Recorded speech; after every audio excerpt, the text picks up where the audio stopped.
Sa eksenang ito, si Sukjo ay nagmamaneho pauwi, habang nag-iisip na may kakaiba talagang nagaganap sa kalagayan ni Eugene. Naaalala niya ang isang pagkakataon na tinanong niya si Yuin kung okay lang ba ito, at kahit na sinabi nitong maayos siya. Napansin ni Sukjo ang nasagasaan niyang tao gamit ang kanyang kotse. Sinabihan siya ni Eugene na suriin ang kalagayan ng nasagasaan. Sa una ay nagulat si Sukjo kay Eugene pero sumunod rin ito. Sa kasalukuyang oras, nag-iisip pa rin si Sukjo tungkol sa nangyari. Binanggit niya na ang taong hinahabol ni Eugene ay isang dayuhan na nagdudulot ng mga tanong tungkol sa sitwasyon. At bigla niyang naalala kung paano niya ipapaliwanag ang pinsala sa kanyang kotse na ginamit niya para tulungan si Eugene. Lumipat ang eksena kay Eugene, nakasama si 06. Mahigpit na sinabi ni Eugene kay 06 na tumayo dahil alam niyang gising ito. Sinagot ni 06 si Eugene, ipinahayag ang pagsisisi sa kanyang pagkukulang sa pagtansa kay Eugene na iniisip niyang mag-isa lang itong kikilos. Nagtanong muli si Eugene kung sino pa ang iba na may utos na patayin siya. Sinagot siya ni 06 na malamang siya lang ang itinalaga sa misyong ito dahil siya ang malapit kay Eugene sa oras na yon at sa nais na rin ng organisasyon na itago ang katotohanan na buhay pa si Eugene. Si 06 ay nagsabi kay Eugene na hindi titigil ang kanilang kampo sa paghabol sa kanya dahil sa mga nagawa nito, lalo na sa isang galit na tao na tinatawag na Mad Dog. Sinabihan niya si Eugene na wala na siyang ibang masasabi at inaasahan naman niyang papatayin siya ni Eugene. Habang lumalapit si Eugene na may hawak na kutsilyo, handa na si 06 na mamatay at iniisip niya na mas maigi na si Eugene ang pumatay sa kanya kaysa sa iba. Pero habang naghihintay si 06 sa kanyang kamatayan, bigla siyang nagulat sa ginawa ni Eugene. Nagtaka si 06 nang sa halip na patayin siya ay tinanggal lang ni Eugene ang tape. Nang tanungin ni 06 kung bakit, sinagot siya ni Eugene ng, "Bakit kita papatayin?" Dahil dito, napaisip si 06. Sinabi ni Eugene na may mas malalim na dahilang hindi siya dapat patayin, na ikinagulat ni 06.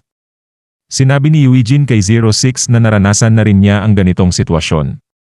At sinabi ni Eugene na patay na si 06 at dapat siyang pumunta sa isang lugar na hindi siya mahahanap ng kampo. Nag-alala si 06 sa kung ano ang mangyayari kay 032 kung malalaman ng kampo na buhay pa siya, pero siniguro sa kanya ni Eugene na marahil ay pareho silang nararamdaman ni 032 at mas mabuti ito kaysa mamatay. Habang naglalakad palayo, sinabihan ni 06 si Eugene na maaring mapahamak ang pamilya nito. Tumugon si Eugene na alam niya ito pero gagawin niya ang lahat para proteksyonan ang kanyang buhay ngayon.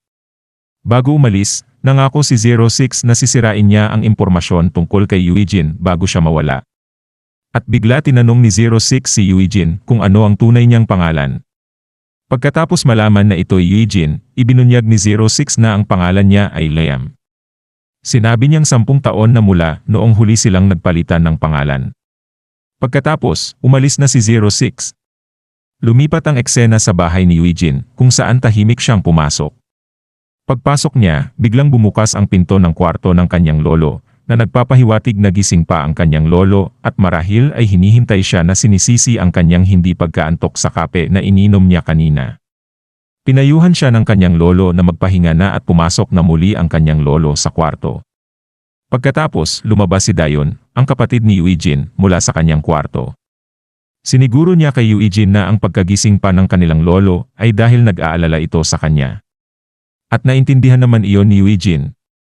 Sinabi din ni Dayon na may iniwang pagkain sa lamesa para sa kanya. Tumango si Eugene at nagtapos ang kanilang pag-uusap habang tinititigan ang pagkain sa lamesa at ngumiti.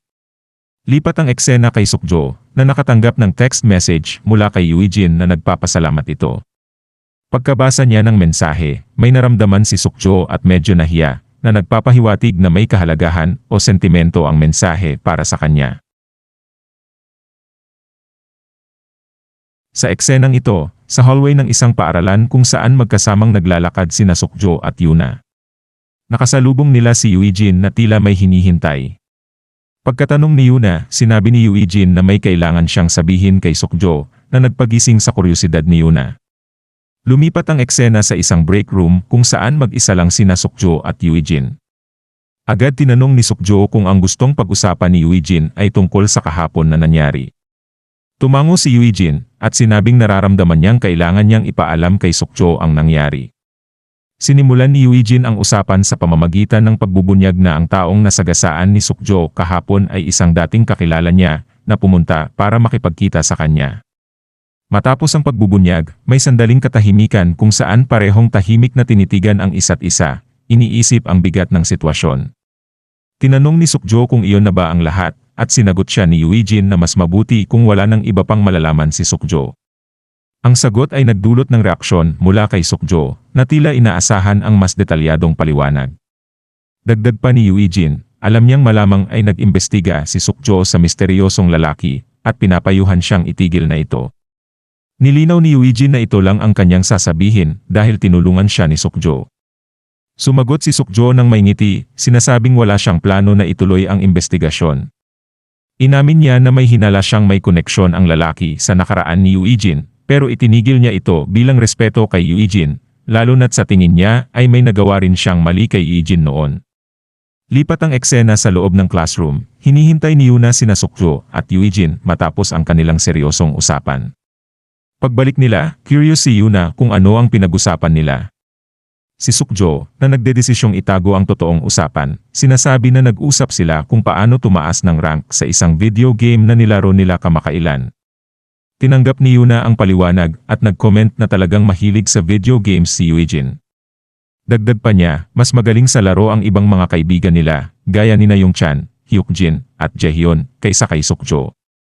Hula niya, baka gusto lang ni Eugene na makipag-usap sa isang tao na halos kapantay niya sa skill level sa gaming. Dahil dito, nagka-internal bleeding si Sukjo sa isang nakakatawang paraan, posibleng pakiramdam niya ay insulto o pagkadismaya sa casual na disregard ni Yuna sa kanyang gaming skills. Palit sa eksena, si Dayon ay nag-iisip na bumili ng prutas para sa kanyang lolo nang may lumapit sa kanyang di kilalang tao. Kilala siya nito bilang estudyante mula sa Shinan High at humingi ng kanyang contact info. Nagulat si Dayon at tinanggihan ang request ng di kilalang tao. Dahil dito, may isa pang lalaki na tumatawa at sinabing na-reject ang unang lalaki. Sinagot ito ng unang lalaki na hindi naman niya hinihingi na maging sila ni Dayon, gusto lang niya ng contact info. Biglang pumasok si Jaehyung sa eksena at agad na kumilos. Tinamaan niya sa likod ng ulo ang lalaki at sinabihan ito ng mga masasakit na salita para protektahan si Dayon. Dahil dito, umalis ang hindi kilalang lalaki habang nagbabanta. Itinanong ni Jaehyung kay Dayon kung okay lang siya. Nagpasalamat si Dayon sa kanya. Sinabi naman ni Jaehyung na walang anuman ito at parang wala lang ang nangyari. Palit ang eksena kay Tae-soo at ang kanyang grupo ay naglalakad sa kalsada. Kitang-kita na natatakot ang mga tao sa paligid dahil sa kanilang presensya. Galit na galit si Tae-soo dahil sa tingin niya, nawawala na ang respeto sa Gosok High o kanilang eskwelahan o teritoryo. Sinabi ni Incheon na kailangan nilang linisin ang lugar para maibalik ang kanilang reputasyon. Plano nilang umpisahang disiplinahin ang isang tao na nagpakita ng walang respeto kay Taesung sa isa pa nilang kasamahan. Pumayag si Tae-soo at sinabi na dapat talagang magpakita sila ng halimbawa para malaman ng lahat kung gaano kaimportante ang Gosok High. At bigla, sinabi ng isa sa grupo na nakita na niya ang taong hinahanap nila.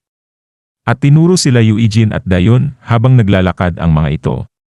Pero nang makita ni Tae-soo ng maayos si Eugene, namutla siya, tila nakakilala sa kanya bilang isa sa mga high schoolers na dati nang tumalo sa kanilang gang.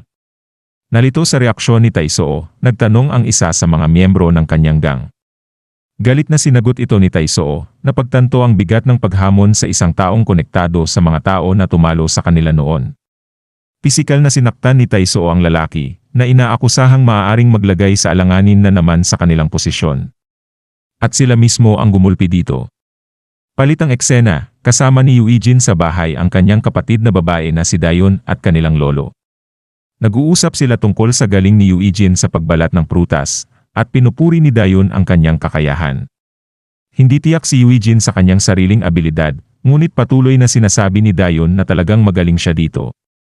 Ngumiti lamang ang kanilang lolo bilang tugon sa sinabi ni Dayon. Biglang may nagring na telepono na nag-abala sa kanilang usapan. Napansin ni Dayon na ang tunog ay galing sa kwarto ni Eugene. Tumayo si Eugene at pumasok sa kanyang silid upang tingnan ang kanyang telepono, na curious kung sino ang tumatawag at ito ay mula sa hindi kilalang caller. At si 06 ang tumawag at parang nagulat na sinagot ito ni Eugene, pero sinabi ni Eugene na alam niyang si 06 ang tatawag. Sinabi ni 06 kay Eugene na naglagay siya ng ebidensya na malayo kay Eugene para malito ang mga nagmamasid sa kanila. May plano siyang gumalaw sa ibang lugar at mag-iwan ng bakas ni Eugene sa ibang bansa pag alis niya. Pumayag naman si Eugene na gawin din ang ganitong hakbang para kay 06. Parang may tiwala sila sa isa't isa kahit na komplikado ang kanilang sitwasyon. Sa huli, binanggit ni 06 na napapangiti na kakaiba ang kanilang sitwasyon. Parang nabuhay ulit si Eugene, samantalang si 06 ay parang patay na kahit buhay pa. Tinapos nila ang usapan na parang hindi na sila magkikita ulit. Ngumiti si 06 habang sinasabing mag-ingat si Eugene, at ganun din si Eugene kay 06. At dito na po muli natatapos ang yugtong ito. Maraming salamat po. Huwag pong kalimutan mag-like at mag-subscribe para sa mga susunod na kabanata. Hanggang sa muli.